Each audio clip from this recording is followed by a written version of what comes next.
welcome on into the second edition of Getting Well with Terry and Friends NFL show. And we are here on Wednesday night at 6 p.m. ready to break down the NFL card for week 2. We will start the show by looking at how we did in week 1. 1 second here, just going to pull everything up. But basically, it was a success. What was that? I wasn't paying attention. I didn't see. Yes, we'll get to that here shortly. Apparently, the Browns are for real. So, news alert, the Browns are for real. But that's not my opinion. So I want to make that very clear. But we'll go here and look at the current show standings. So after week 1, obviously this includes the week 1 show, as well as the Thursday, Sunday, and Monday shows as well. Tim has taken the lead right across the board after week 1. So great job, Tim. Most of us are in the green, and if you calculate everything, everybody has been profitable. Well, except Nick, but that's okay. He will get it going this week. But, just because you're your dogs. If it wasn't for one of your dogs, you'd be profitable. It is what it is. It's week 1. It was a great success, and now we will move on to week 2. And we'll start with the Thursday night game here. One of the games that I really like, actually. So I'll bring up the odds here. We have the LA Chargers, which you can find at plus 165 to plus 175. You can find Kansas City minus 195 to minus 225. It is currently minus 4. I also see 4.5s and 5s, 1.5 available. So definitely shop around. When you're looking at the total, I see 53.5, 54, 54.5, 55. So again, depending on where you lean for the total, if you want the over, you should probably take the over 53.5. If you like the under, you should probably take that 55. But it's obviously depending on where you have access, which books you have access to. But shop around for the best number. And for me, first thing I wanted to look at here, obviously both teams won in week 1. So we'll start off with that. The Chiefs, who people, including myself, thought they might come out a bit slower this year. They came off with a bang against a team that I'm not really high in the Cardinals. So, but they are still a good team. So it's not like they beat a bottom feeder. They did beat a pretty good team. The Chargers did better against Vegas. I actually liked Vegas a bit more in that first game, but the Chargers were able to get the job done with a surprising defense that I didn't know that they had. They were able to keep the game under as well. So we'll go to the comments here. Tim says first, and IceX says X. So there we go. Well back said, to well said. Way to produce. Way to give us some really good material to work with there, Tim and Ice. Appreciate that. And I actually have picks from IceX. He is in the picks. He sent in his best bets, so we will go over them at the end of the show. We got quite a few best bets coming today, but we'll definitely get to that at the end of the show.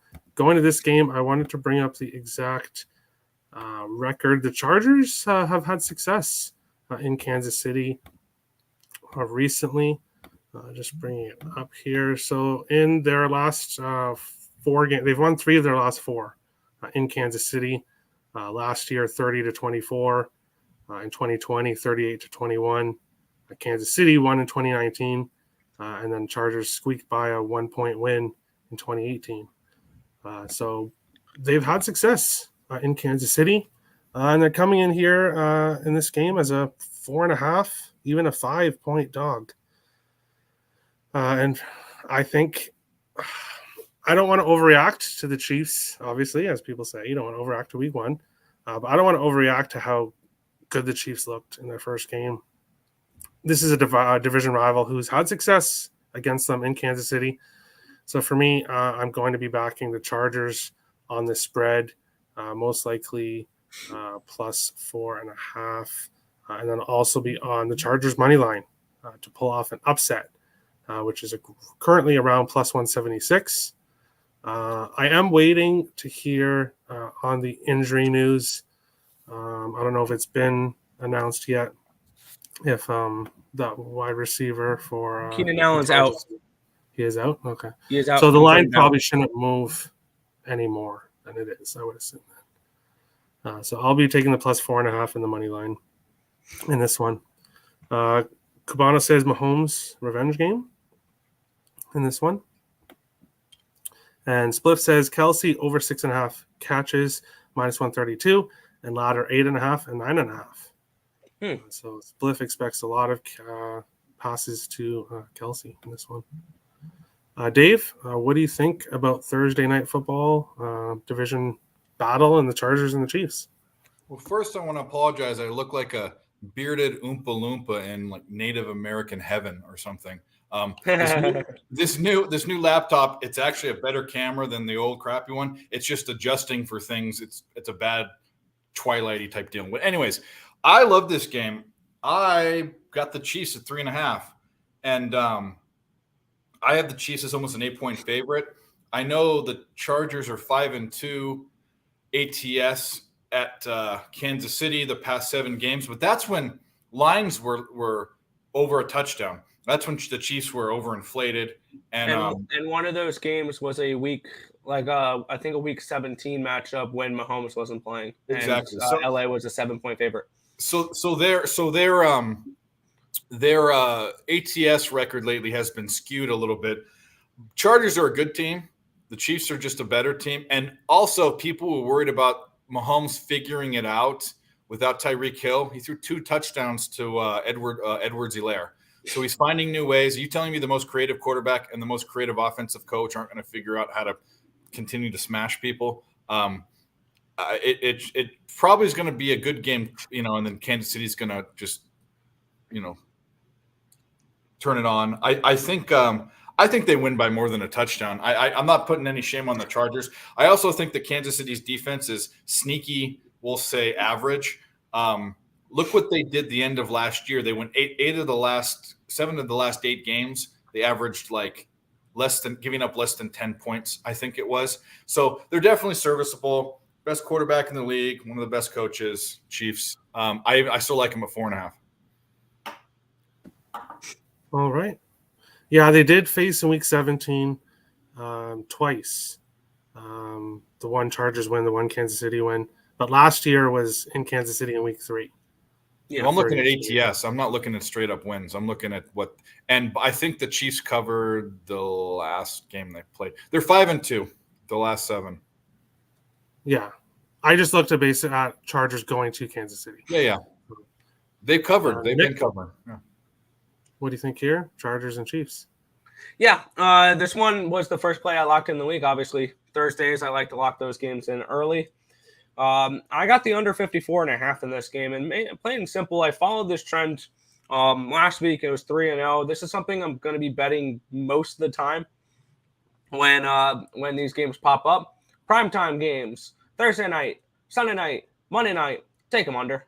They're hitting 60% the last 5 seasons towards the under, and mainly that's because standalone games usually lead to more people betting it, which the public loves coming in on overs, which means you're going to get an inflated line because the books know that the public's going to come in and want to bet the over. So under 54.5 is where I'm going for this game. Keenan Allen is going to be out for this game, which is going to be pretty interesting to see. One thing I did notice with the Chargers last week is I believe they had 8 or 9 players catch a pass. So they obviously have depth with pass catchers. So I don't know if Keenan Allen's going to play that much of a role. I would also lean towards the Chargers team total under 24.5 at minus 120. I think that can be an interesting look, maybe a 27-24 type of win for the Chiefs here. At 3.5, I would have leaned towards the Chiefs. I'm seeing numbers get to around 5 at this point. It would be a lean towards the Chargers at the 5. I really don't want to get to a side in this game. My number was 4 for this matchup, so this one was a pretty simple pass on the side. I'm just going to go under 54.5 and hope that these defenses stand up and play well on a short week. All right. So Chargers for me, Chiefs for Dave, under for Nick. There we go. That's the first game. We'll look at the second game. So one of the first games that will be happening on Sunday. Looking at it, you can find Indianapolis for minus 180 to minus 205. You can find Jacksonville plus 155 to plus 170. I see 3.5, 4, and 4.5 here. In this one, 45, 46, 44.5. So again, depending on the total that you like, shop around in this one.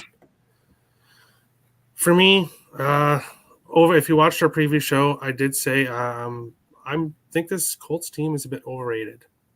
Now, we know how the Colts do in week 1, which is not covered. So that's week 1. And now looking at this matchup here, they've actually lost their last 7 games in Jacksonville. So that's going back till 2015. The one game was in London. Jacksonville was the home team. So the last 6 actual games played in Jacksonville. Jacksonville has won. So looking at this here, I think Jacksonville is the play. If they're going to win a game, if they're going to win a few games, this might be one. You can get plus 4.5 or plus 4 in Jacksonville money line, which you can get for plus 170. Definitely not one of my favorite plays of the week. But history says, for some reason, the Colts struggle in Jacksonville. So I'll kind of bet on that to continue. Dave, Colts and Jaguars, what do you think on this one? Yeah, I don't have a play on this game. What's the line at? 4. Yeah. 3.5, 4. Sorry, 3 to 4.5. Yeah, I have the Colts as a 5.5 point favorite. That's not enough. Here's the deal. The Colts wasn't high on them. Tim was the one that had the ticket for the Colts, right? Yeah, I like them as well. Yeah. I even said I don't trust him week 1. So yeah. Well, anyways, it doesn't matter for this game. I don't think Matt Ryan was a super big step up. He won't make a stupid decision or two that Carson Wentz will, but skill wise, Carson Wentz is better. They're the better team here because Jacksonville's garbage, and they're so garbage that speaking of Carson Wentz, he throws touchdowns on back-to-back drives that end up in Jacksonville points, and Jacksonville still can't beat them. And just to show you that I'm Trevor Lawrence, the jury's still out on him. To seal the deal when he threw that interception was a Carson Wentz-esque type of play. He threw a wobbling turkey in the air, and they caught it. I would lean Colts. I'm just staying away from this game. I'll tell people, if gun to my head, I'll go with the Colts, but just not a game I want to bet or watch. Next. All right.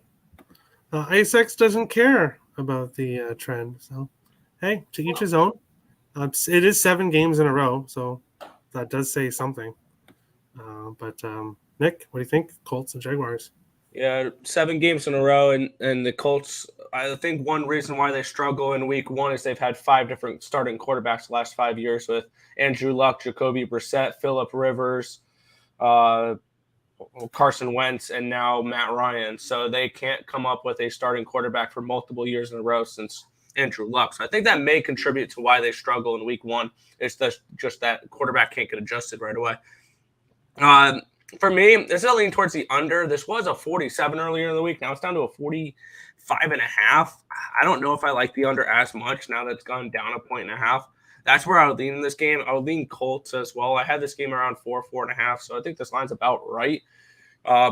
This is the Colts' second straight road game to start the season, which actually, I believe the last 9 teams to have their week 1 and week 2 games both on the road are 9-0 against the spread. So that's kind of an interesting trend there.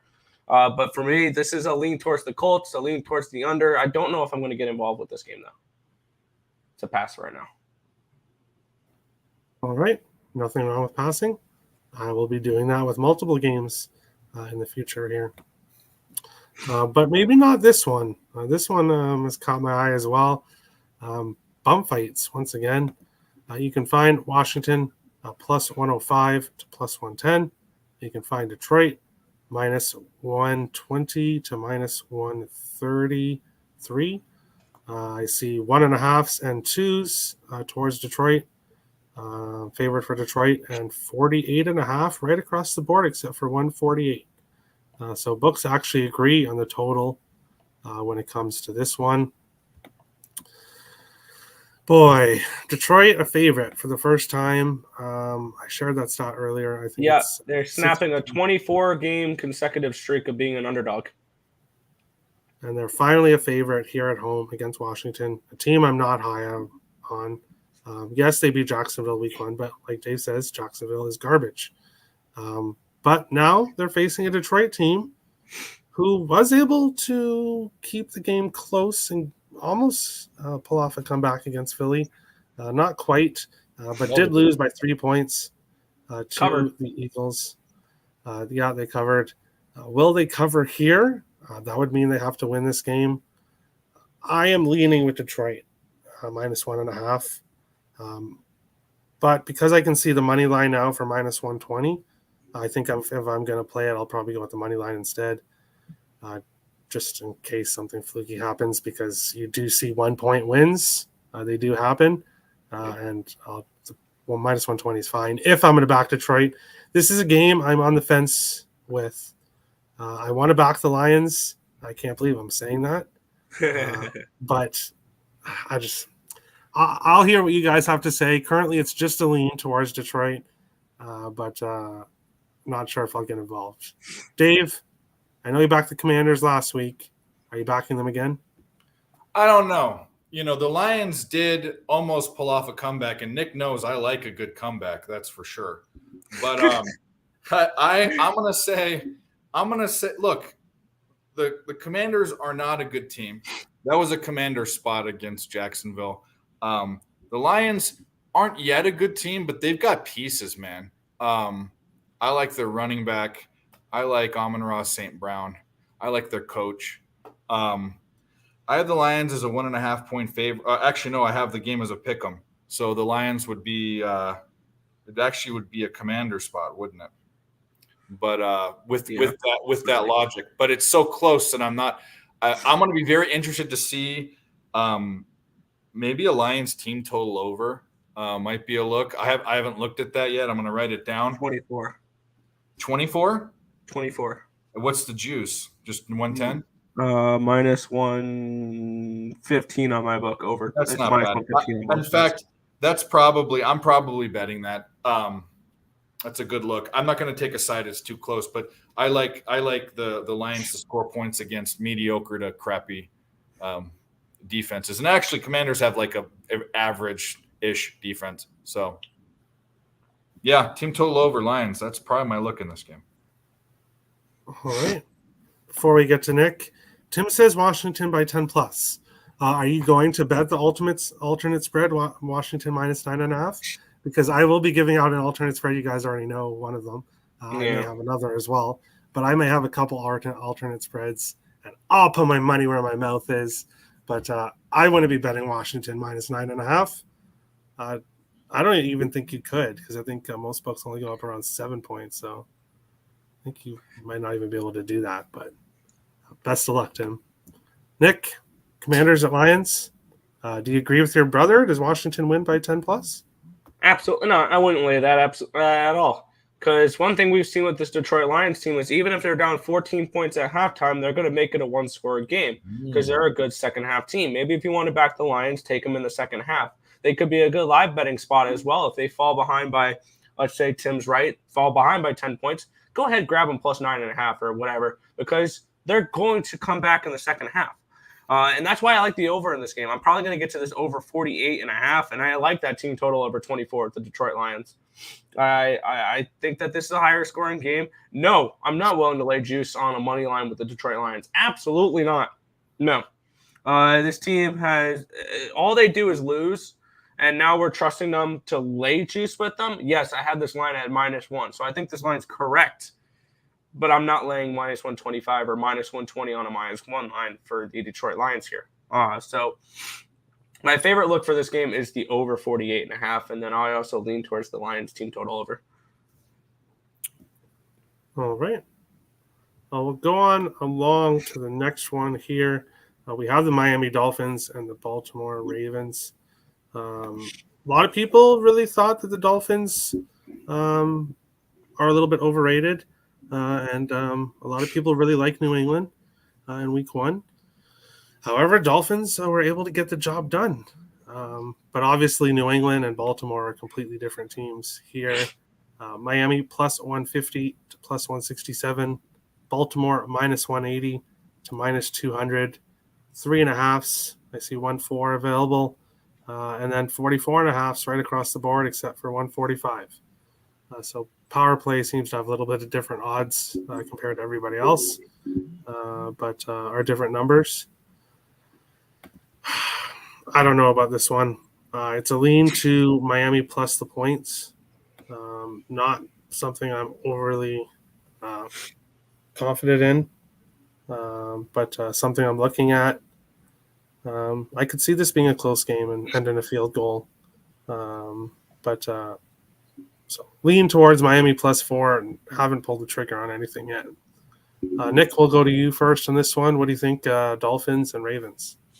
Yeah, I like the Ravens in this spot here. I'm going to look at them minus 3.5, and I have a feeling Tim and I are going to put them on our Circa contest tickets as well. My line for this one is minus 6 with the Baltimore Ravens. I think they're going to be able to run the ball down their throats still.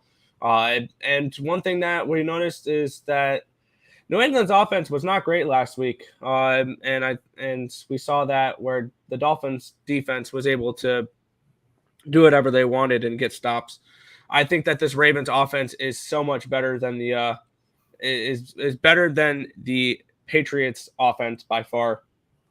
And I think they're going to be able to move the ball a little bit here against the Dolphins. I do lean towards an under in this game, but I'm probably going to lay the 3.5 with the Ravens. I've seen so many people on the Dolphins. This line opened up, I believe, around 4.5, 5, and now it's down to 3.5. I'm hoping I can get a 3 later in the week and then take the Dolphins or take the Ravens at that 3 number. But I don't mind a 3.5 at all. Usually those 3.5s, I'll lean towards the favorite because people will be like, oh, all the dog has to do is only lose by a field goal. I think that the Ravens win this one by a touchdown. So I'm going to side with the Ravens here, minus 3.5, and that's probably going to make it onto the Circa ticket. All right. Dave, Dolphins, Ravens, what do you think here?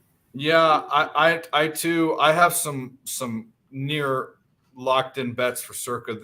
But I don't have all 5. This is one that's of interest to me. I have the Ravens as almost 4.5 point favorites. I wish it was 3. I would be completely on if it was 3. I'm not so. I've said this a million times. Ravens are a dark horse in the AFC. Yep. They're my dark horse in the AFC, and Miami is one of the most overrated teams. They're not as Miami Dolphins fans aren't as delusional as Cowboys fans, but they just don't do anything to ever be good. When they had Tannehill, they thought he was great. He's dog crap. Tua is not good. They've got 2 of the fastest wide receivers, maybe the 2 fastest wide receivers in the NFL. But if you have an inaccurate dope like Tua, which go Google Tua throwing accuracy, and you'll see some of his videos. He's not accurate. I think this is a Raven spot. I think it's a bad matchup. I mean, it's probably going to be a problem. I see it being a closer game, but it might closer meaning. The Dolphins are a team that can lose by a touchdown or more, and to some teams for sure. And the Ravens have talent, but I think the Ravens' game plan is going to be running the ball. So I'm looking at definitely leaning Ravens. I don't have a for sure playing it, but I'm high on the Ravens. All right, and we'll get to the next game. We have the New York Jets against the for real Cleveland Browns. You can find the New York Jets at plus 210 to plus 240. You can find the Browns minus 256 to minus 300, 6s and 6.5s, 39.5s and 40s when it comes to the total. I have no official play in this one as of yet.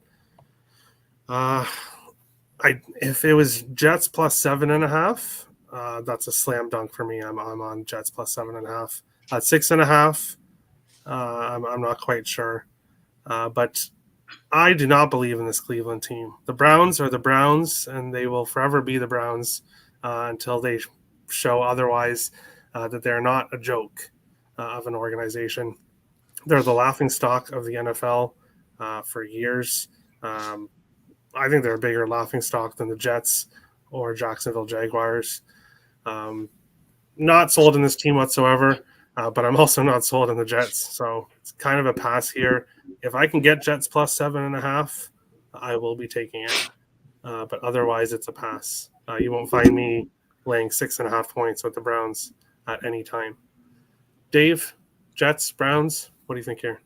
I'm not sure if it's the sharps or the public or where the money's going. It has to be the sharps, but it's down to 6 and even 5.5 places, which I love that because I do like the Browns.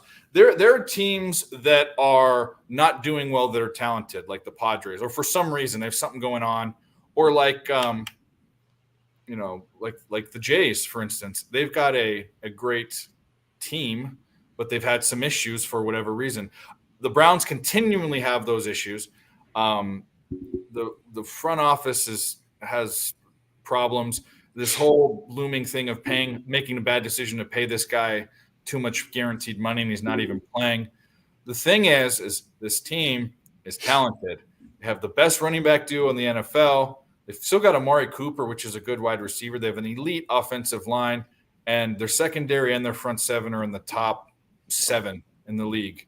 In rankings. So they just don't have a quarterback. Well, so what? You can still beat a Jets team without a quarterback. Joe Flacco is almost not a quarterback at all. I don't care that he threw 300 yards. He's a guy he's like a blind squirrel. He finds a nut sometimes, the Jets are awful. They're one of the worst 3 teams in the NFL. That's why I was on the Browns. I'm mixing things up. The Commanders on that game. Yeah, I'd say Carolina's in the bottom third too. I'm going to be betting the Browns every time versus a bad team. They're going to get disrespectful lines. I have the Browns as a 10-point favorite versus the Jets, even with Jacoby Brissett. This will be on my ticket. And anytime I'm taking a spread that's 6 or over in the NFL, I have to be completely compelled to do it. And I am. I love this. I love the Browns in this game. All right. Nick, Jets, Browns, what do you think here? Yeah, this is one game that I think, I'm definitely looking at that. Team total under 17 for the Jets is definitely an interesting look. I had the team total under for the Jets last week, and that one was free. So, I'm looking at the Browns in this game. I have them as an 8-point favorite in this one. This game has, similar to the Ravens game last week, like 24-3 written all over it, 24-7. Something along those lines. I lean under in this game. I lean team total under for the Jets. I just don't see this offense being able to do much with Joe Flacco as quarterback. Now, obviously, we can see one of those crazy games. I mean, we saw Geno Smith be able to put up points. But yeah, like I'll touch on Tim's comment there. Mm-hmm. I think that I would rather back the Jets with Mike White than Joe Flacco. Absolutely. So yeah, I'm gonna be on the Browns minus 6.5.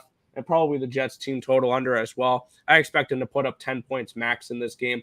And then all you really need is like 17 to 20 points from the Browns. I don't think we're asking too much. And Jacoby Brissett's fine. He's a good enough quarterback to cover a 6.5-point spread, I think, against the Jets. So I think everybody's overreacting to Deshaun Watson not being in. Jacoby Brissett is just fine for the time being and for the offense that the Browns run, because they run a heavy run offense. So they're not needing Jacoby Brissett to do much. So I think that the Jets are seeing a very similar style of team as last week with the Ravens, with a little bit more of a pass game too. But yeah, I'm going to look towards the Jets here the Browns here. Fade the Jets minus 6.5, and probably look at that team total under 17 with the Jets as well. All right. Browns defense too. Yeah, Browns have a good roster. They got really good. To clarify, they have a good roster of players. Just this organization, I can't back this organization for their history or anything. Lane says, "What's up? Love talking NFL with you." welcome on in. We know Terry loves his history. We're talking about the native Canadians and the we won't get into that. We'll look at here Tampa Bay Buccaneers at the New Orleans Saints. In this one, you can find New Orleans. You can find Tampa minus 140 to minus 140 or minus 150. New Orleans is plus 120 to plus 125.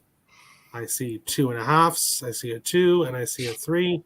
Now you can find 44s, a couple 44.5s, and a 45 when it comes to the total in this one. First thing that I'm going to start off with, New Orleans has beat Tampa Bay in 7 of the last 8 games. 7 of the last 8 games, they have beat the Tampa Bay Buccaneers. So for whatever reason, obviously being division rivals, this happens. But for some reason, the Saints give the Buccaneers trouble. And the Saints give Brady trouble. So this one is a tough one. Obviously, last week with Tampa Bay, it was a lean towards Tampa Bay. I didn't get involved, and then I jumped on it live. And I believe I took Tampa Bay minus 9 or something like that live, which they covered. Or it was 7.5 live. I can't remember the exact live, but I took the spread live once I saw what Dallas's defense was doing. Now, Tampa Bay and Brady have another week to get kind of accustomed because he didn't really have any practice time, really. So this one is such a tough one. Trends of previous history would say the Saints are a good look. If you can get Saints a plus 3.5, if it moves that way, maybe take that. But so far, no play for me. I want to back the best quarterback to ever play the game, but I'm not sure in this one. So, Dave, Buccaneers, Saints, what do you think here? I'm kicking it around. I'm probably going to be off of it because this looks like a Bucks. I'm not high on the Saints, and I have the Bucks as a favorite of 3.69 point favorite. The line's going the other way. Brady did, and people have been saying that forever. Brady did not look great the last game. He actually looked maybe like age might be at least knocking on the door. I'm not going to say that, but it definitely looked that way. I think the Bucks, and it's only been the first game, after a game or two, they might be a bet on team to the under. They might be running the ball a lot more with Fournette. And I'm not high on the Saints. I'm not high on Jameis Winston. That crab leg, goofy, can't run through the gauntlet machine, MF, the finger licking weirdo. I just he can throw the ball, but he throws interceptions. It's going to be. I mean, everyone's so high on him. The defense is good. Kamara needs to step it up. I have no clue what happened to him the last season and a half. I'm not high on the Saints. I'm not high on Tom Brady. I still love him. If he goes to the Super Bowl, I'm betting on the Bucs, no matter what. Always do. But I don't know yet. Let's just say question mark. All right. Lean to the Bucs. Lean to the Bucs. All right. Jameis is going to throw picks. I can't back Mr. Laser Vision. Yeah, one look like Zoolander. Even though Tampa is vulnerable, they historically own Brady. That is true. And then that was with Breeze and Sean Payton, not Crab Legs and company. Yeah. Nick, what do you think here? Buccaneers and Saints. Yeah, this side's got me super complex. My power rankings stay Buccaneers. One of my trends say Buccaneers. My big trend I'm following this week says Saints. The Saints did not cover week 1. The Buccaneers did. But the play I'm looking at the most is just over. I don't mind the Saints offense. I think they're going to be able to potentially put up some points here against the Buccaneers. I like how Michael Thomas looked last week. I think that Jameis Winston can sling the ball a little bit. And when you look at what Tampa Bay on offense did last week, they kind of took their foot off the pedal in the second half. They didn't need to do much in the second half. Dallas only put up 3 points. Mm-hmm. And in the first half, there was many times where the Buccaneers should have gone away with 7 points instead of 3. So I think they'll be able to turn some of those field goals into touchdowns. This matchup here, I like the over 44 a little bit in this game. That's kind of where I'm probably going to go in this one because the side has me pulled in different directions on the different things I'm looking at. One thing I will say, if you want to back the Saints, congratulations. You've missed your line. This opened up at 4.5. It's now down to a 2.5. I would not back the Saints at this price. At this price, it is bucks or nothing. But there's some trends that point the other way, and I just can't get involved on the side here. So for me, it's probably the over is my favorite play from this one. But probably I don't know if I'm going to get to it. Yeah, for sure. I agree with DX. For me, this might be a stay away game, just because I could see either team winning this. Bucks defense it's disgusting being good. Yeah, but they also played a Dallas team with no offensive line that did absolutely nothing. That I have no faith in. I like the Saints way more than the Cowboys. All right, we'll go on to the next one. The New England Patriots and the Pittsburgh Steelers. You can find New England minus 125 to minus 135. Pittsburgh plus 105 to plus 115. And I see mostly 2s for New England, a couple 2.5s. And I see 40 and 40.5 split right across the board when it comes to the total. This one, this might be, for me, the toughest game of the week to get a read on. I don't think New England should be favorites right now. And I don't think Pittsburgh is as bad as I thought they were. Obviously, it's 1 week. So, as everyone likes to say, don't overreact to 1 week. But maybe this Pittsburgh team isn't as bad as I thought they were. And this New England team is a question mark for sure. A lot of people have said that they're going to be really bad this year. But can they be really bad with Belichick? We'll see here. But this game, as I said, I don't have anything for this. I have no read on this game whatsoever. Nick, Patriots, Steelers. You backed the Steelers last week and won. Are you going to back them again? You're muted. I'm deaf. Yeah, no. Yeah, I felt lucky to cash the Steelers last week. Not the spread. The spread was easy. The money line, no. I had the plus 245. That was an ultimate sweat. But looking at this matchup here, I think I'm going to go with the Patriots this week. And the Patriots fall under one of my trends that I'm following this week. That teams that did not cover the week before versus who did cover the week before, I'm going to look to back them here. And that's exactly what we're getting. We're getting the Patriots here who looked bad week 1 against the Dolphins, against a Steelers team that won straight up as a 7-point dog. But when you look at that Steelers game, Joe Burrow and the Bengals offense had 5 turnovers, and they needed overtime and almost tied that game. That was not impressive whatsoever for me. And I think that this is a Steelers team we could see regress a little bit here. I do like the Patriots, though, in this spot. I'm going to probably look at the Patriots. Are they really 2.5 now? Yeah, they're minus 2 on my book, minus 130. I'll probably look towards the minus 2 with the Patriots here. So I'm gonna look at that because I think that we could see a little bit of an overreaction on how bad the Patriots looked week 1. All right. Well, DX Filer, the Pats fan, says take Pats team total under, and then says if Pats do win, it won't be more than 3-6. He cashed on Steelers money line. Dave, what do you think here? Pittsburgh and New England. So I'm almost on a play, and I think I'm capping it right now. So all I really did was index and scratch the surface, but I'm looking at some trends. Here's the deal. I was high on the Steelers. They're actually my second team, like the Steelers in the AFC and the Niners in the NFC. But I'm realistic, and you guys know that about my capping. I didn't know what was going to happen. I'm not high on Mitchell T. Mitchell Turd. The Patriots. The Patriots, I didn't think would fall off, but they looked horrible against the Dolphins. Mac Jones might not be able to cut it. I wasn't low or high on him. This is kind of a year for him, like Daniel Jones. It's kind of a prove it year, I think.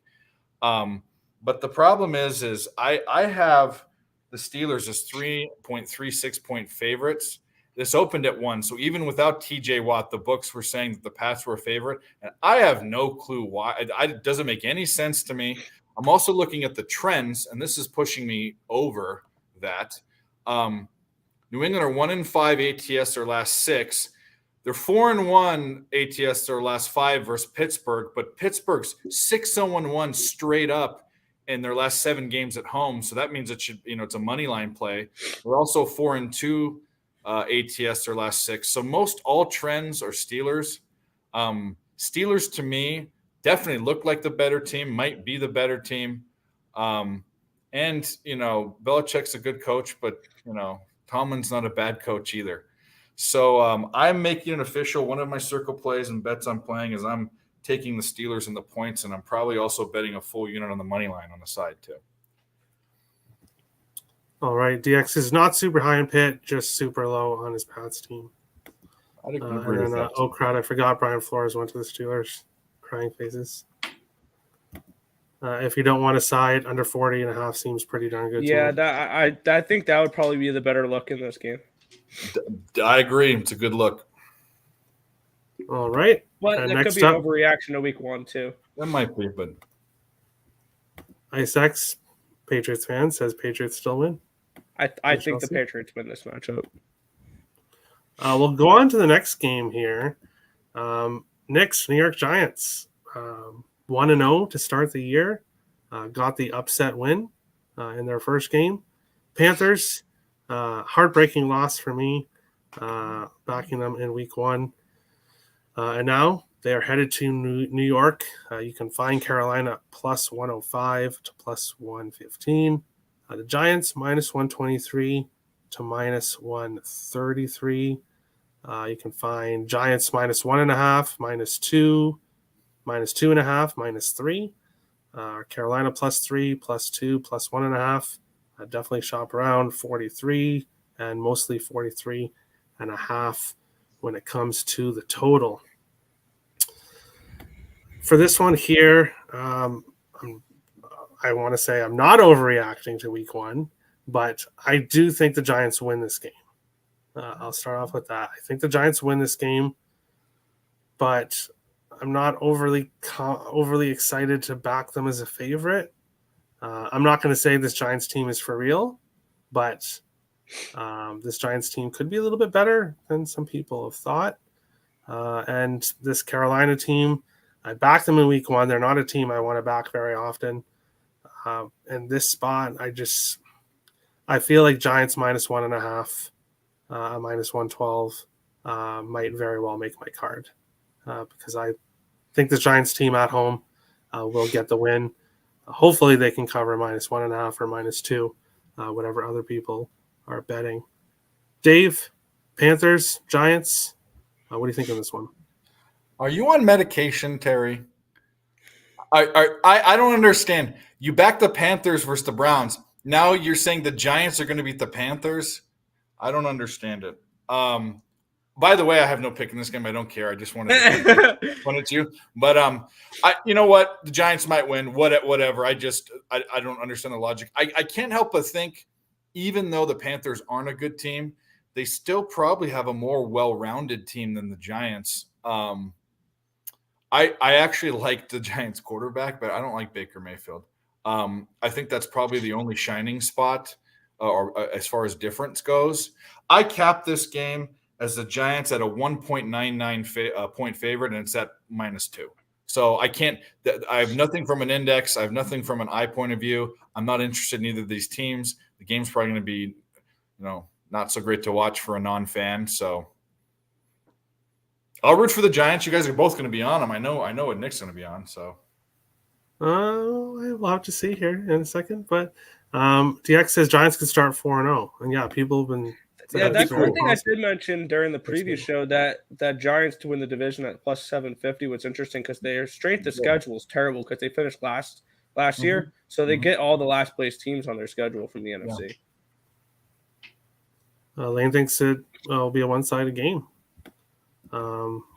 Here's someone else. Spliff is on the Giants, so he likes the Giants. Spliff Kingsbury, that's an awesome name. Nick, Carolina, and your New York Giants. Will they get the win as a favorite this week?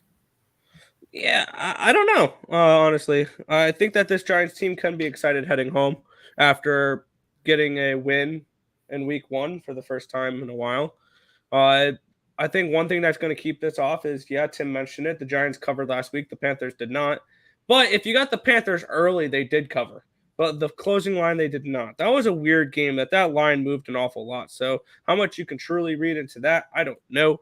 But yeah, I this Giants team, after winning last week, I could see them coming up short. I would lean Giants money line at minus 130. I don't think that's a terrible price. I'm not high on this Panthers team in general.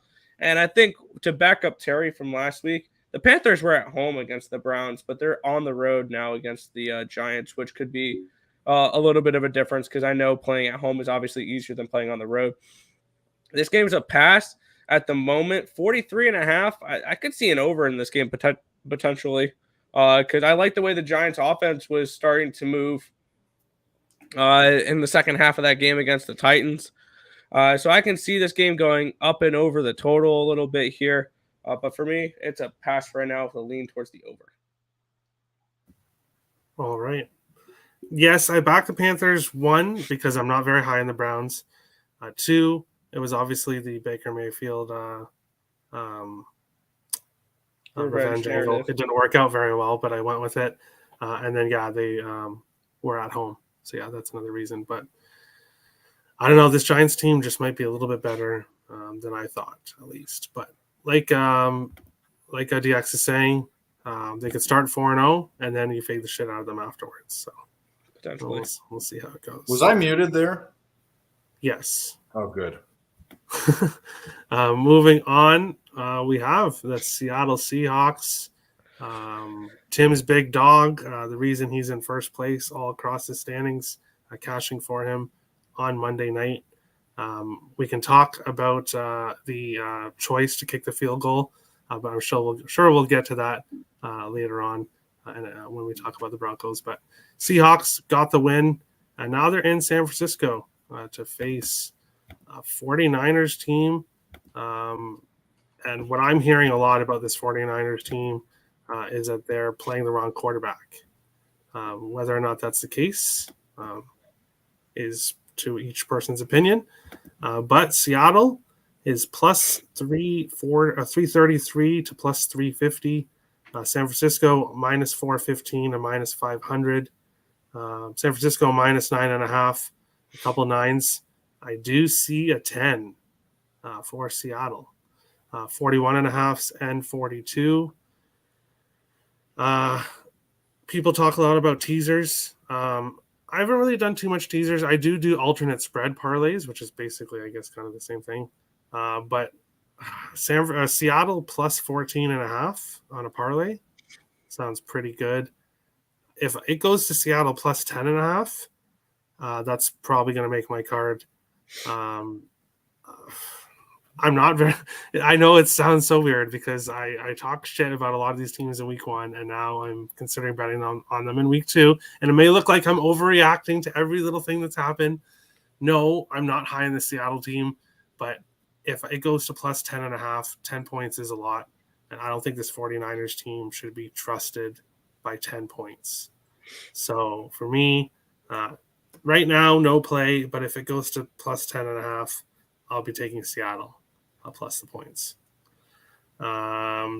Nick, Seahawks, 49ers. What do you think, Karen?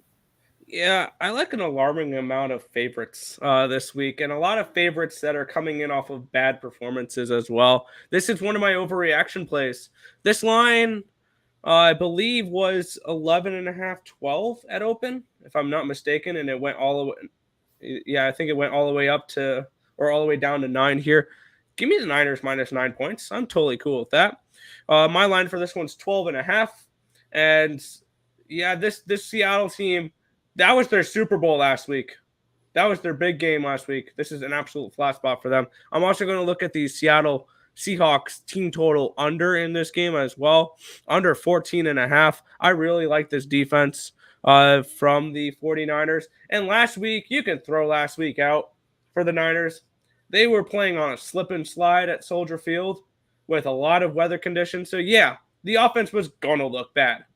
That's just the way it is. When you play in that bad of conditions where people are slipping and sliding and all that, yeah, I completely toss that in. This is I think the Seahawks are one of those teams that win week 1, but they can easily lose their next 10 weeks, like something along those lines. And this is an overreaction here to where people are looking at the Seahawks again, and I'm going to say no to that. I'm going to take the Niners -9 here and look towards the team total under with the Seahawks at 14.5. All right. I don't agree with Tim's comment about Seattle winning outright. I'm not going to say that, but I think 10.5 points they could cover that, but we'll see. Dave, Seahawks, 49ers. What do you think of this one? Yeah, you guys know this big Niners fan. In this game, the pick I'm probably going to land on is going to be painful because I think I'm on the Seahawks. But the Niners made a big mistake, and it wasn't a bad choice, but it was just a circumstance. So what happened was in the 2020 season, they went only at 6 wins. So they go and they draft. They were high on Garoppolo. They went to the Super Bowl. Then they didn't have a good year. Then they decided to draft Trey Lance and groom him for the future. But they didn't plan on Jimmy G having such a good year last year and almost getting to the Super Bowl again. They didn't plan on that. And so their minds were made up to have this year be Trey Lance's year. But Jimmy G is a lot better quarterback than a lot of – I mean, he's not a top 10 quarterback, but he'd be a top 15 quarterback. He's a game manager, and his QBR is good. And that's all you need with a running team and defense, and an offensive genius too. I also put him in that category. Shanahan. So they're in trouble. What they should do is they should cut bait because Trey Lance, it wasn't so much the weather, it was Trey Lance last week, in my opinion. They don't know how to play call for the guy because he's just not good. And he's not a veteran. He makes bad decisions, but they're not going to. Unfortunately, my Niners are going to stick with him and have to struggle with it. I hope the defense keeps up. But the problem is the Niners already are not a good cover team. They never have been, and since I've been betting in my whole entire life. They also struggle with teams that kind of play the same way they do. And the Seattle team is going to be run, short throws. And actually, I was impressed with their defense against the Broncos. They were getting to Russell Wilson. He looked like Speedy Gonzalez back there getting chased around in a cartoon. So I have this game as the Niners as a 5.5-point favorite. The line's actually going down. I'm probably taking the points with the Seahawks. And I hope maybe I'm doing what Moose does and with the Padres and betting my team to victory. But it's too many points. I think the Niners win by about a touchdown. Well, yeah, that's a good thing is your team can still win and you can make money. Oh, yeah. And I have no problem betting against my teams. I said that. Got to be able to bet against your teams. Absolutely. I had internet issues. So if you were watching Dave's show, I wasn't even. I didn't even bring that up. No. Because I want to get to that because okay. I literally did not get to really respond because of course there was an internet outage. That's why we didn't have a show for 2 days. I do not bet against my teams. Okay, I did bet Seattle first 5 once. I faded the Blue Jays earlier on. It doesn't mean I'm going to bet my team every single day. If you look at the Minnesota Wild when it comes to NHL, yes, I think I bet the Wild every single game. But they were also the second most profitable team last year when it came to betting. So, and that doesn't even include all the live bets, the plus 200 and stuff like on live bets. But anyways, yes, when it comes to betting against your team, some people can't do it. So a lot of people stay off games. And that's totally cool too. But I don't think it's a necessity to bet against your team. You can just avoid them in that case. But I do that too. USC, I rarely bet against them, but I mostly avoid it unless it's a must bet type of situation. I think I've I have a problem betting against my team only in NFL. Other sports, I'm fine with it. I think I've done it with all my teams. I've definitely bet against the Giants, the Mets, the Islanders, ECU. Like I don't care. Mm-hmm. You bet against ECU? I have a couple times. ECU basketball, I faded them. I bet against ECU basketball and went to the freaking game. Wow, traitor! I'm kidding, but hey, there you go. Everybody's different. And they won that game on a buzzer beater. That's different. As long as we all make money, that's what's important. Oh yeah. We'll go on to this one. We have the Atlanta Falcons and the LA Rams. You can find Atlanta plus 375 to plus 450. The Rams are minus 460 to minus 600. 10.5s. I see 110. And I see 45.5, 46, 46.5, 47. Mostly 46.5s in this game. I think the Rams win, but they're minus 600, so that's not really saying too much. Bold. That's a bold take right there. Exactly. The Rams, I was against them in week 1. I was on the Bills. I didn't do that because I think the Rams are a bad team. I just loved the spot for the Bills. And now the Rams, once again, are playing in week 2, and they have this bad Atlanta team coming in. This is a spot that the Rams should definitely cover this 10.5. If they're as good as everybody thinks they are, they should definitely cover this 10.5. Haven't placed any bets on it yet. Atlanta was a little bit sneaky last week, but I don't know if I want to lay this many points with the Rams. I might want to see it one game first and actually see before I can trust them, but haven't fully made my decision on this game. Maybe tease the Rams down, but I'm not sure about this one yet. Nick, Falcons, Rams, what do you think here? Yeah, this is another one of these overreaction spots. This line opened up at Falcons plus 13.5, and it immediately dipped down to 10.5. Give me the Rams at minus 10.5 here. This is a get right spot for the Rams. They have the Falcons coming in off of covering against the Saints, traveling across the country or across a couple time zones, and they have the Rams here who are coming in off of an embarrassing loss on prime time, nonetheless, which I think really played into this game moving as much as it has. Yes, I can agree with that. The Rams win by largest margin on the slate. I can see this game being 35-10, like something along those lines. I like the LA Rams. I'm going to make that my best bet too. LA Rams minus 10.5. This is a slaughter spot for me. This is not a slaughter game, but they kick the crap out of them. It's a 10.5. My power rankings say 17.5. I think that the power ranking wise, I think I have Atlanta at 31 or 32. I don't remember exactly where I have them. But this should be a 17.5 point spread according to my numbers.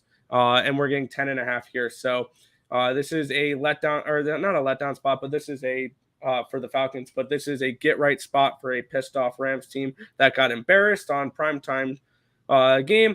And one thing I forgot to handicap with that last game with the Rams and the Bills is that the Rams didn't start any starters in week number 1. So it looked like it was the first game of the season. And meanwhile, the Bills did start their starters week 1, and they looked like they were in mid-season form. So that's one thing I got to look forward to next year for week number 1. Look to fade teams that didn't start any players in the preseason, because that was definitely one of those things where the Rams looked terrible because it looked like none of their starters played during the preseason. So get another week of the Rams here. They get full practice. They got reps underneath them. I'm going to take the Rams to slaughter the Falcons this game, minus 10.5. All right, you're almost talking me onto the Rams there. So there you go. But wow, I could do that with games. I could talk Terry onto a game. Hey, it's not like I was against. It's not like I was thinking Atlanta. I'm thinking the Rams. So haven't pulled the trigger on it yet, which is a good thing for me to mention. In about an hour and a half, just under an hour and a half, Dave is having his show where we'll look at NFL. Will we be looking at other things as well, Dave? Yeah, we'll probably be Emma, but we'll talk about whatever you guys want. But it's NFL heavy because the Friday show is college football heavy. So yep, there we go. We'll probably touch on tomorrow's baseball slate as well. Yeah, we'll do it all. It's open forum. Anything we want to do, we'll give a fuck. There we go. So we'll look over different games, and maybe I'll pull some triggers on things that I'm kind of leaning on once hearing some other opinions. Not literal triggers, guys. Yeah, we can't do that. I don't know. Let's see how the Mets perform first. Health of Stafford. Yes, that is one of my questions as well. That's one. That's a very fair question too. He might be hurt. And then a Rams winning margin 14 plus is plus 105. Wow. Dave, what do you think here? Falcons, Rams. Do you think the Rams bounce back after their week 1 performance? I hope they don't. Because I'm a Niners fan. I don't know in this game. It's hard to gauge whether the Falcons were that good or the Saints aren't as good as we thought. Totally surprised by that game. Should have never bet it, though. I can't believe I knew that I should have stayed off. But I did. It was just too obvious. I have the Rams as a 10.5 point favorite. So right off the bat, I'm already not excited about it. But the Falcons might not be as bad as we think. They're not going to beat the Rams at home, the majority of the time. This is such a big spread. It's probably a stay-off game for me. But what I was doing was before I was trying to crack stupid jokes was look at the total's going down. I might look at the over. I might wait to see what the over's at.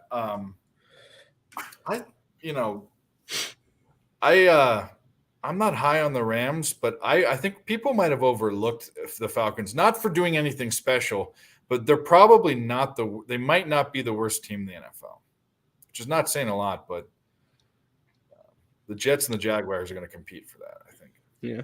I think if you like the over in this game, taking the Rams team total over would probably be the look rather than that, because I really actually do like what DX Filer brought up there. And there's a couple of these games where I like big favorites that I might look to tag on the team total under for the what's the team total? Probably is going to be around 14.5. I'd take the over on that. Really? Yeah. It's 17. My bad. 17. That's probably accurate. I'll take under 17 because I can see this being 35-10. Well, if they score 20, let's say they score 21 points, then it's in order for the Rams to cover, it has to be an over. Actually, it's 17 points in over for the Rams to cover. It has to almost be an over, almost exactly. So. If the Falcons put up exactly 17, they're going to need to put up 30. And the team total over for the Rams is 29.5 at minus 115, which has really got my attention. They barely cover the spread. So I think it's an over. I think I just talked myself onto it. But we're going to wait because the line's dropping. I'm going to see if I can get a better number. Absolutely. Yeah, for sure. Some games you want to bet your lines early, of course. Yeah. Other games, if you want to wait, because if you believe the line will move the other way, it's good to wait. Yep. DX doesn't think it's an over at all. Fair enough. But he says good luck. Mm-hmm. And Rams D going to eat regardless of Stafford's health. Yep. Right. Stafford doesn't play defense. We'll look at the next game here. This one's really interesting. We've already had huge line movement from when the line opened. Yeah. It is the Cincinnati Bengals and the Dallas Cowboys. Cincinnati minus 323 to minus 350. Dallas plus 260 to plus 285. Mostly 7.5. I see 1-7. And then when it comes to the total, 41.5, 42, 42.5 in this one. Boy, so obviously Prescott is out, and that is why the line has moved so much. I can't justify backing the Bengals at minus 7.5 based on the week 1 performance. Joe Burrow, it's been mentioned, obviously he lost around 20 pounds from his sickness during in the off season, and that being muscle, not fat. So he is not quite himself, especially after week 1, his worst game of his career. I think you can say that. But the Bengals weren't too far away from winning that game. regardless. So now they're coming here into Dallas, and there is no Prescott in this. Not that he really did that well anyway. Dallas's offense looked really bad. Most likely, I'm going to be backing the Bengals in a parlay on the money line. I'll probably have a money line parlay that I'll be backing the Bengals in. I do think they win this game, but I'm not sure if they cover 7.5. I could see them winning this game by 3. I could see a lower scoring game, but I could also see the Bengals offense getting going as well. So really not sure. I want to back the Bengals, but I don't know if I want to take 7.5. If it moves to 6.5, I'd be much more comfortable with that, but 7.5, not really comfortable with it. Dave, Bengals, Cowboys, what do you think here? I'm trying to find. Oh, he hasn't. Cooper Rush has only started 1 game in his entire career. Anyway, so I had the Cowboys as a 1-point favorite before Dak left. Pains me to bet against the Niners. It pains me even more to bet against the Cowboys, but way too many points over a touchdown. Like I said, if it's around a touchdown, it has to be compelling reason for me to go with the favorite. There's 0 compelling reason to me. The Bengals, I wasn't necessarily down on them. I wasn't as high on them. I talked about Joe Burrow being Joe Namath. They're about Hollywood Joe and Broadway Joe. I think maybe, he got unhealthy because he got sick, or maybe obviously maybe he didn't care so much about getting back in shape. I think he's kind of a limelight, fur coat, gold chain kind of guy. I'm with the Cowboys. And by the way, I was looking at Cooper Rush because Cowboys have a decent team around him. They're not a Super Bowl contender like all the Cowboys fans think they are. But I saw a stat that said he was 9-1, but those aren't games that he started. I think Cooper Rush is, if Jacoby Brissett's, a guy that can be there, Cooper Rush can be there. He's not a starter on any team, but he's definitely a guy that can manage a game with, Zeke back there, and hopefully, CeeDee Lamb. He's not hurt, is he? He's not playing hurt. I think CeeDee's fine. Yeah. So I think this is just too many points. It's too far. I mean, is Dak Prescott worth 8 points on a spread? No way in hell. Yeah. So this is a circle bet for me. Cowboys getting the points, and it pains me. It's every time I look at it, I'm going to want to throw up. Why do you hate Cowboys so much? Because here's the deal. Like, I don't. Because they're the Cowboys. No. First of all, in the 90s, when I grew up and the Niners were there, it was the 3 teams in the NFC were the Niners, the Cowboys, and the Packers. Those were the 3 teams. And the Cowboys and Packers went a lot more. We only won 1 Super Bowl in that one. We won 4 in the 80s. But it's just complete delusion. Every year, the Cowboys are defending why they should be in the Super Bowl with really bad teams, like not good teams. I heard back when Romo was the quarterback, he's the best quarterback in the NFL. I've heard people say that Dak is an elite top 5 quarterback. That's fandom cocaine. That's the drug. It's not anything else. No other fans are that annoying in that way. All right. I just wanted to wonder because it does seem as people, they're probably really nice people. Like I like Brian a lot. I just don't like Cowboy fandom. I just don't like it. All right. Nick, Bengals, Cowboys. What do you think here? This game pisses me off because I was going to bet this on Sunday night. I was on a show. Shout out to one of my coworkers, Sean Higgs. He does a show every Sunday night, and I hopped on it called Look Ahead Lines, looking at the next week's lines. And as we were watching that game, I was getting ready to lock in the under 51 and the Bengals money line at plus 110, which Tim and I were able to do that. We put it up on the site. But by the time I got around to betting it, going on my book and trying to bet it, my book took it off. So I wasn't unable to get that here. At this point, it is absolutely Cowboys or nothing in this spot at this line. Because does Dak Prescott going out really warrant a 10-point line swing? Absolutely not. If you're getting 8.5 here with the Cowboys, I would say go ahead and take them. Is it 8 now? Sorry to interrupt you. I saw 8s in some places. Yeah, Unibet and yeah, my book has 7.5 on Bet Online, but I saw 8s earlier in the week. It's just Cowboys or nothing at this spot. But I won't really want nothing to do with this game. I wouldn't talk you off of Cowboys team total under 14.5 though, considering that they couldn't move the ball with Dak Prescott.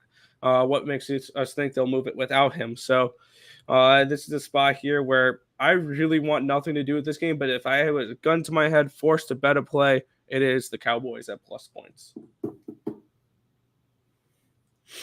All right. It is an NFL show, but I want to congratulate Vladimir Guerrero Jr. on his 100th career home run. Oh, wow. Congratulations. Cooper Rush is fire. Clown emoji. Clown emoji. And DX Filer chill. That was Philly, right? Oh, and yes, back to this comment. Philly fans. Philly fans might not are just as bad. They don't think they're going to the Super Bowl every year. That's the annoying part. No, but overall, for core sports, Philadelphia fans are the worst in all of sports. Well, okay. And I will stand by that. There's 2 reasons why I disagree. One is your bias because New York fans hate Philadelphia fans. And 2, no matter what sport. And 2, they get skewed because they're kind of evil. They threw like rocks and stuff at Santa Claus. Yeah, I was gonna say they boo Santa Claus. They're not delusional. They're just well, Raiders fans stab people. So I mean, Dodgers fans do too. And I guess I don't want to start stereotyping, but there have been stabbings at both those games. I already saw fights at the Raiders games. Why I don't like them as fans, not as people or as human beings, is because your team is not going to the Super Bowl every year, especially those teams. They're hard. They've not gotten out of the first round of the playoffs more than 2 times, I think, since they won a Super Bowl almost 30 years ago. Give me a break. Yeah, Yankee fans suck. I can agree with that one there. They're annoying. I have no problem with New York fans at all. New York fans are fine. Before we get to the last game, don't worry, DX. I don't think Philly fans are going to be too cocky after on Tuesday morning. I think they'll be waking up crying. Here we go. Here we go. But don't worry, Vikings will help those cocky Philly fans. No, they don't. Going on to the next game, Arizona Cardinals and the Las Vegas Raiders. You can currently find Arizona plus 188 to plus 210. The Raiders minus 220 to minus 250. 5.5, 6, 4.5, 5 as well. 51.5 right across the board, except for power play that has a 52 in this one. Raiders let me down in week 1. And now they are minus 200 favorites and favored by 5.5. I don't know. I'm not high in this Cardinals team whatsoever. I do like this Vegas team. This is a game that they should definitely win. But I'm not sure they should be 4.5, 5.5, 6 favorites in this one. So as of right now, no play. It's possible I'll have a Vegas money line on a parlay with the Bengals and other teams in the money line. I do think Vegas wins this game. I'm not sure they cover. I want to look at Vegas team total over. But I lost by a point last week. We'll see if I get there this time, but no real plays as of yet. I probably will go back to Devontae Adams anytime touchdown again this week as well. But currently I can't find very many touchdown prop odds at the moment, so I don't have anything for that right now. Dave, Cardinals, Raiders, what do you think of this one? I don't think much of it. I don't have a play. It would be according to my index, it'd be the Cards of the Raiders as a 2-point favorite. Problem is Kyler Murray is not good. He doesn't make good decisions. He's too short. Everything bad people say about him is true. I live in Arizona. People even are giving up on him too. When they were so high on him, it's sad. They've got weapons. They've got a bad quarterback, and I don't like their coach. And I'm not high on the Raiders. Raiders are a big question mark. Wonder why everyone's so high on them. All they did was get one wide receiver. Granted, he's the best wide receiver in football, possibly, maybe. I don't want to say that because Terry might bite my head off. But definitely more seasoned than Jefferson. But Jefferson was the number one pick on my fantasy team, so I'm high on him too. I'm completely off of this game. I'm not even going to look at it. I would if there was a different quarterback, even Cooper Rush. I'd be on the Cardinals. Kyler Murray is one of the worst decision makers in the NFL. Yeah, I'm not fond of him either. But yeah, it could be the Carr Adams show. That's why I said look at Adams. Yeah. And Jefferson and Devontae are 1A. I'd agree with that. Jefferson he's still young and he still has to prove himself. He doesn't have to prove himself to me, that's for sure. But he has to prove himself to the rest of the. Even if you're a Jefferson fan, you have to say that Adams is second. I mean, or Cooper Rush. Those three guys, I mean, to me, are probably the top three. Cliff and Matt Rule are first coaches fired. Interesting. Spliff Kingsbury. Love it. Nick, Cardinals, Raiders. What do you think here? I think this line was correct when it opened. I had this game at a 3.5. Now that we're getting 5.5, 6, it's definitely pointing me towards Arizona. I think potentially we could see Arizona outright in this game at around plus 200. That is one of the only dogs I kind of like this week. So that is my dog of the week for this show is the Arizona Cardinals. Yes, I get it. I think it's a double XP weekend on Call of Duty, so Kyler Murray may not be completely up to standards, but I'm not high on this Vegas team, and they didn't. I mean, that score last week against the Chargers was closer than people think, or it wasn't as close as people think because they were down multiple scores and then scored to make it a one-score game. I don't think that this is a good Raiders team, so I'm going to look towards the Cardinals plus the points. If I can get 6, I'm probably going to do that. I think it's a 5.5 or 5 on my book now, and I'm going to look to take them outright. So looking at the Cardinals plus the points and money line sprinkle. All right. Lane is asking about the where can we find Dave's channel? So I too have a YouTube channel that is smaller than Terry's. Picks from Dave.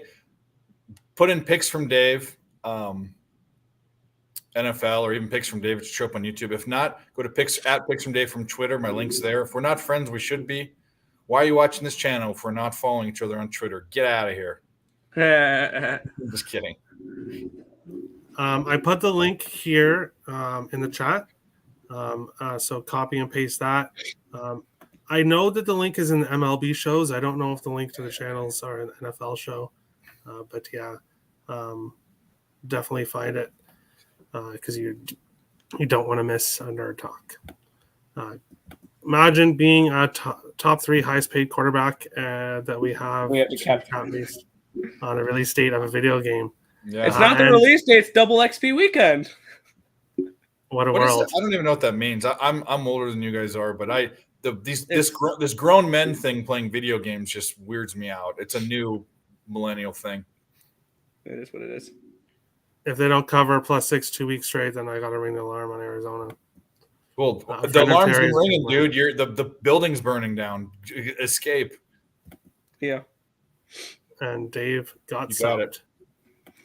Hell yeah. But yeah, Nick's already said the new Call of Duty comes out before the week before they play the Vikings. So the Vikings are going to luck out against the Cardinals there. Well, they're going to smash. Yeah, that's what Nick's going to – the Vikings have got lucky. That's why they're going to be this. Is that in Minnesota or is that in Arizona? I don't know. I think it's in Minnesota. If it's in Minnesota, they'll be more than a touchdown favorite for sure. Maybe even 10-point favorite. Well, if Arizona isn't as good as if the Vikings are as good as I think they are and Arizona's as bad as I think they are, it could be a pretty big spread. But it may definitely be. We'll see what happens. I think it's also at that time they will have DeAndre Hopkins back, so they will have a weapon. Oh, they'll have one weapon. He's going to have shaking in my boots. but they will still have a quarterback who will be busy playing video games. But we'll go to the final game before we get to Sunday night football, and then we have two Monday night football games to get to: Houston Texans and the Denver Broncos. The first coach that should be fired is the idiot that runs the Denver Broncos. I will start with That's that. an overreaction. Hey, sometimes it's okay to overreact. No, I'm just kidding. But no, come on now. I said it a little bit before. This will be the last time I talk about it. You pay Russell Wilson that much money. You trade for this guy. You give up so much to trade for this guy, and then you don't go to him in the big moment. The reason why you got him, and you kick a 62-yard field goal that's been done like 2 out of like 40 times or something like that. That's the most stupidest. And you know what I heard? The Vikings were actually looking into this bracket guy. So I am so happy that they dodged Hackett. They dodged a bullet big time. So I'm glad that he is not on the team. But Houston Texans, Denver Broncos here in this one. I got my rant over with. Yes, I did have Seattle money line and a parlay with the Blue Jays, and the Blue Jays cashed for me. But I did not Seattle money line. Sorry, Denver. And Denver failed. So I'm a little pissed. But in this one, Houston plus 375 to plus 425. Denver is minus 460 to minus 649. I see 9.5 and 10s, 45, 45.5, and 46 in this one. So, like Nick said earlier, some quarterbacks did not get any playing time with their team. So Russell Wilson was one of those guys that didn't get any time. Now he has his first game under his belt. I don't want to overreact to week one. No way am I taking this Houston team. As I said, there's one game I'll be taking Houston later on in the season, but this is not it. But I'm not taking Denver at -9 either. You don't have to bet every game, and this is one I will not be taking.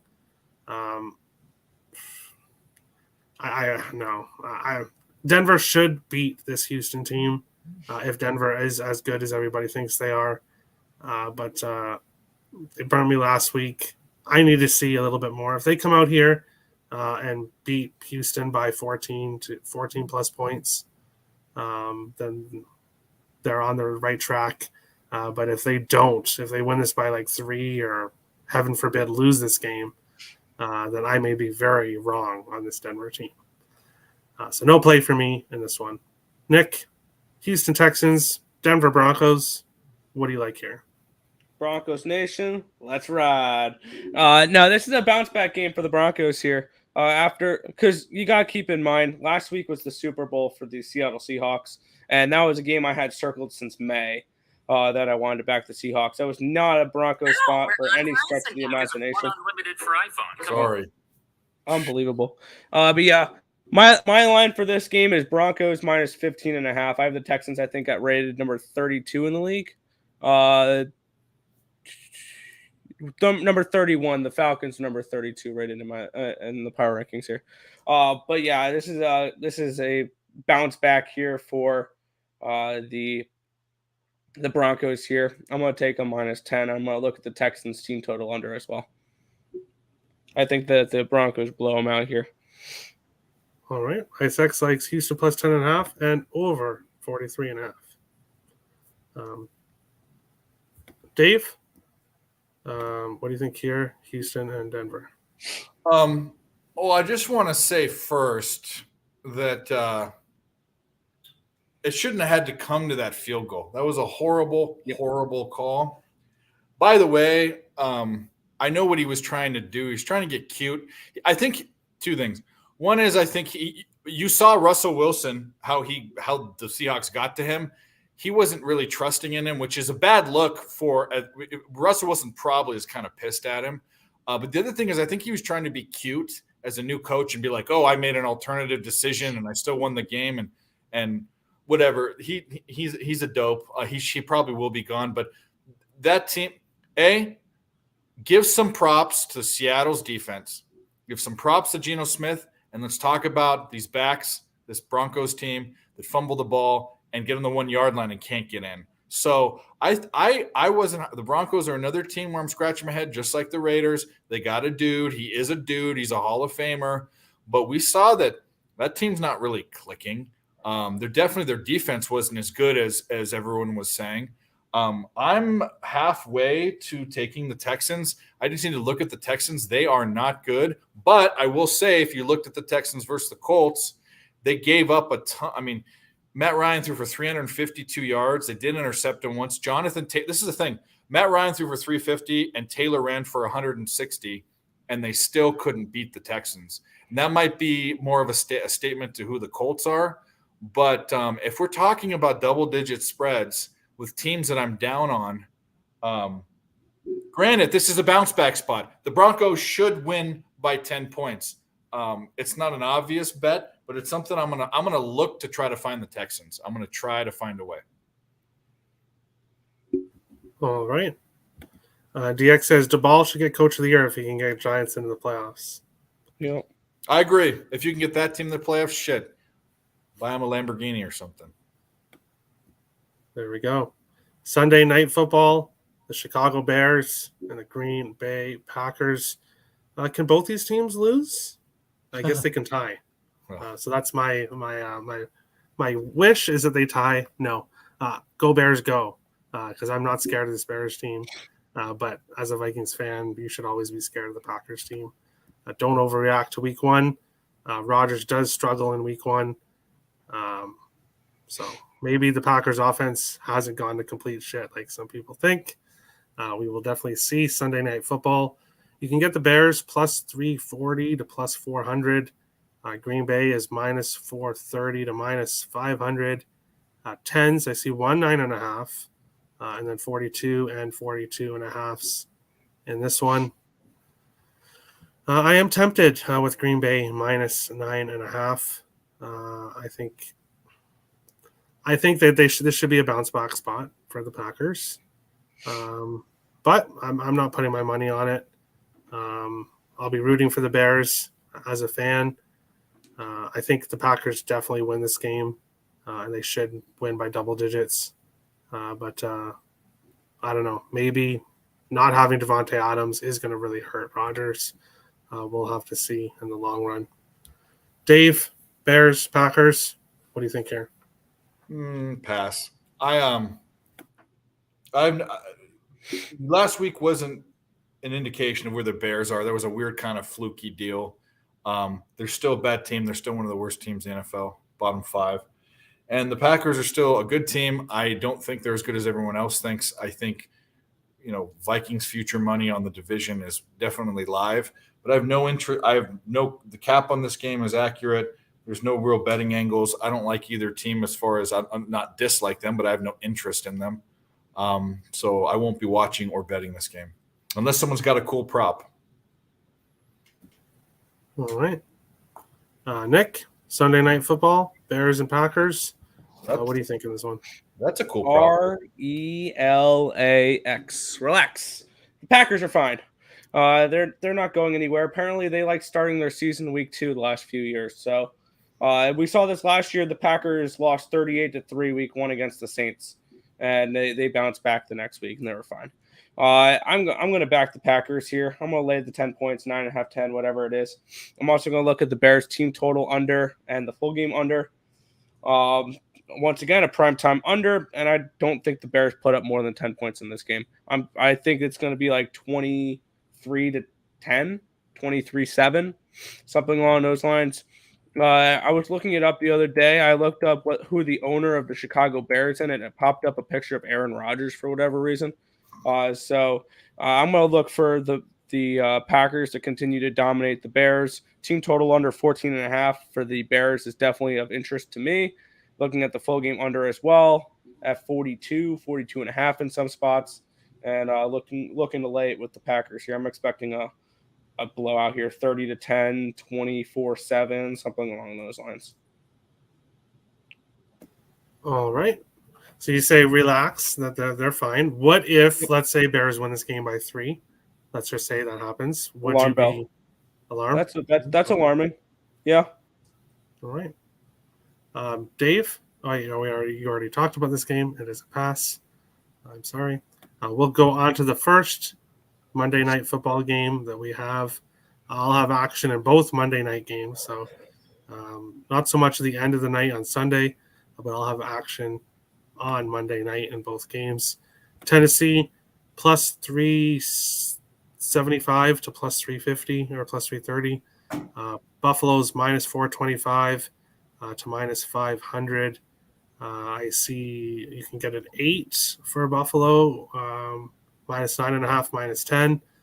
You can get plus 10 for Tennessee, plus 9.5, plus 8. 47.5, 48, 48.5 when it comes to the total. Maybe I'm drinking the Bills Kool-Aid, but I don't know. This Bills team, I was high on them on week 1, and I'm going right back to them here at minus 8. I'm also going to be taking them minus 13.5. I think they win by more than 2 touchdowns in this game. I'm high on Tennessee. If you watch a season preview show, I'm the only one that thinks this Tennessee team has a chance at winning the division. Everybody else absolutely loves the Colts. I do think this Tennessee team has a chance, but not in this game, not against this team. Buffalo is as good as everyone thinks they are. And I think they will once again show it here. They'll win this game by more than 2 touchdowns, so I'm happy to take minus 8, minus 10, and then I'll also have a play on minus 13.5. Nick, Monday Night Football, Titans, Bills. What do you think here? I think the Titans are one of the most overrated teams in the NFL. That being said, stylistically here, this is too many points. And this line opened up at 7.5. So if you want an overreaction line compared to how these two teams played, moving this line from 7.5 to 10 is absolutely overreaction here. And I think this is way too many points. I had this game at a 6.5, 7, what it should be, not a 10. This will probably be a circuit play for Tim and I, Titans plus 10. And I think this is one of those games where stylistically the Titans play a game that can definitely cover against the Bills. They're going to run the ball with Derrick Henry. They're going to limit the possessions. And they're going to try to hold the ball for 39 to 45 minutes of time of possession and keep Josh Allen off the field. That's going to be their game plan heading into this one here. And if you are able to limit the possession times here, I definitely think that it's going to be very difficult for them to cover plus 10. And this is definitely an overreaction from last week, why this line has moved 3 points already. So I'm very low on the Titans, but give me the Titans plus 10 here. Too many points. Interesting. Me and Nick disagree, but it happens. I do have to say, though, it really bugs me when people say the Titans are overrated. They are. Nobody believes in the Titans except me. So I think they're not. I don't think they're overrated.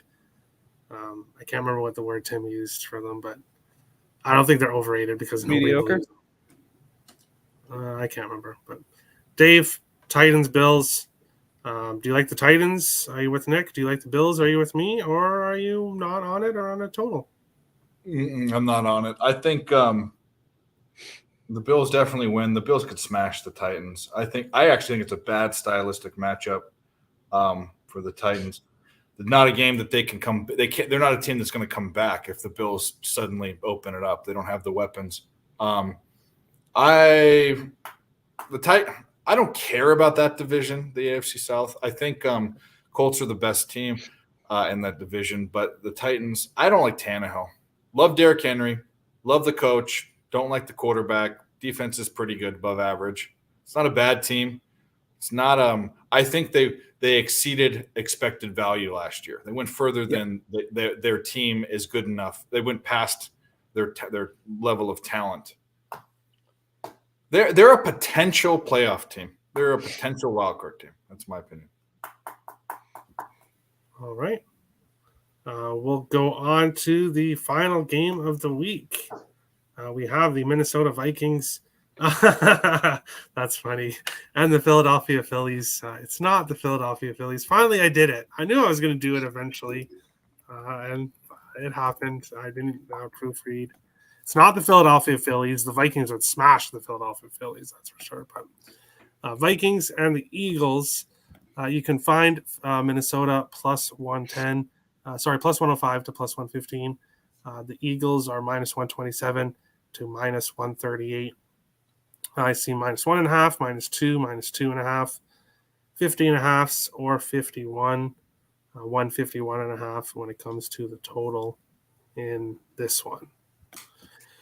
Yes, I am a Vikings fan, so obviously disclaimer alert. But this team is being slept on by people that don't believe in this team yet, and they will in a few weeks. In a few weeks, we'll hear. Terry, you were right. The team is as good as you say they are. This team is very good and has a very good schedule after this. This is their test, this Eagles team. I think Green Bay was a test as well. But well, putting the Green Bay game aside, I think if the Vikings can win this one in Philadelphia, I think that can probably put some people's mind at ease that they are a really good team. I'm going to be on Jefferson touchdown. Obviously, I'm not on it right now. The prop isn't available. I may look at Jefferson over 1.5 touchdowns because if you look at what this Philadelphia team did, is they allowed 35 points to the Detroit Lions. Where is this team's defense? I don't know. It would be a lean to the over as well. And I will be on the Vikings team total, which I'm going to make my total. I just need to find what it is. Let's see here. So currently 23.5. That's insane. Yeah, I'll be on that. Vikings team total over 23.5. I think the Vikings take care of this Eagles team. Dave, Vikings, Eagles, Monday Night Football, final game of the week. What do you think? Two good teams, two playoff teams. I don't think the Vikings are vastly. I mean, I have the Vikings as like a 1.5 point favorite on a neutral field. And I'm high on the Eagles too. So that I'm not down on the Vikings. I'm just high on the Eagles. This is a live betting situation for me. I'm going to find a way to live bet it, see how the flow of the game goes. Like last week, I didn't have a bet on the Bucs Cowboys, but at almost the end of the first quarter, the total was still at 49.5, which the under was no brainer. So I took that. I'm going to find an edge like that. This will be a fun game to watch, but there's no play here. I think it'll be a good game, actually. All right. Richie P is a Vikings fan for the week. And DX says over. You must pick a number. It's going over. Two of the fastest pace of play teams with questionable Ds. And Matt in garbage time. I don't agree with that at all, actually. I think two underrated defenses for sure. I think they are questionable because everybody said that it was going to be a horrible defense, and I think the Vikings defense definitely questionable is maybe the word. Not so much questionable with the negative tints. Questionable, like we don't know what they're going to be, but the Eagles addressed some major holes. Granted, they let the Lions run all over them, but that's either way. And the Vikings defense was a lot better than people thought against the Packers. Even me. Yeah. Even I was surprised. But Nick, Vikings, Eagles, what do you think of this one? Yeah, it's a primetime game. I lean towards the under in this one a little bit, under 50.5. I feel like this is one of those games where this line opened up at 47.5. So if you like the over, I think you kind of missed your line. That's already moved 3 points. And I kind of like the Eagles in this matchup here. No, I'm not very high on the Eagles, but I had this game lined around a 3 for the Eagles. Eagles -3 is where I had this game power ranked. So I can definitely lean towards the Eagles here a little bit at -135. They are a team that did not cover last week versus a team that did cover last week in the Vikings. So that trend works in their favor as well. So this is definitely a lean towards the Eagles for me. I kind of like the under in this game, though, under 50.5. I could see this being one of those games where everybody's on the over and this game find its way to go under, similar to the Chargers and the Raiders last week. So I'm going to look at that under 50.5 and hope maybe on Monday I can get a 51.5 or a 52 on that game. I hope it goes up a little bit more. All right. Is Kirk Cousins still bad in primetime games? Ooh, yeah. As of last year, he was. Yeah. But there is a huge change in coaching. And as I said earlier, that is a huge change. McConnell, Kirk under pressure has been horrible under pressure. I don't have the exact numbers up here, but he was amazing under pressure in week 1 of this season. So still have to see. This is his test, primetime game here, and we'll see what happens, but I'm not worried myself. And Isaac says, yes, we shall see. Is there a team that you are worried about that the Vikings are going to play? No, the Vikings are the greatest team to ever touch the earth. No, I mean, is there a team that you'd say, oh, the Vikings aren't winning? Because I would say that the Vikings played the Bills, Kansas City. Okay. Let me look. That's good enough. I just wanted to get you to say a couple because there are. I mean, there in the West. I think Minnesota can beat any team. In the NFC. Like I think they can beat any team. Maybe Tampa, this is one of the toughest. This is one of the toughest teams in the NFC, though. This will show you. This is a prove-it game. Yeah, that's what I said too. Yeah. Is maybe more people will be drinking the Vikings Kool-Aid after this game, but we'll see. And that is today's show. So we will get to the best bet segment here. We do have some more great week 1 when it came to the standings, and we'll start week 2 off here with over under, and we will look at it here. So for me, Minnesota team total over 23.5. Nick, you are going with the Chargers and the Rams. Oh, I think there's Chargers and Vegas. I typed that in wrong. No, Chargers and KC. Okay. Yeah, I typed that in wrong. Wow. It is under 54.5? Yes. Okay. I got it at 54.5. Is it still 54.5? Yeah, minus 110. Perfect. Yep. Dave, what are you thinking here for your total? I like that Lions team total over whatever. It's not going to be – I think it's 24. I think. Yeah. As long as it's under minus – if it's minus 120, I won't take it. Okay, I'm gonna have to look. It shouldn't be. It shouldn't be. So find me minus 115 on my book. I don't know about other books. Yeah, find minus me 115. Yeah, it's good. It's good. Okay, for 23.5. 24. 24. 24. All right, 24. And then we will go to dog of the day, which is actually dog of the week when it comes to NFL. For me, I'm not going to go with the Vikings. I'll go with the Chargers as my dog of the week. Nick, you are going with the Arizona Cardinals.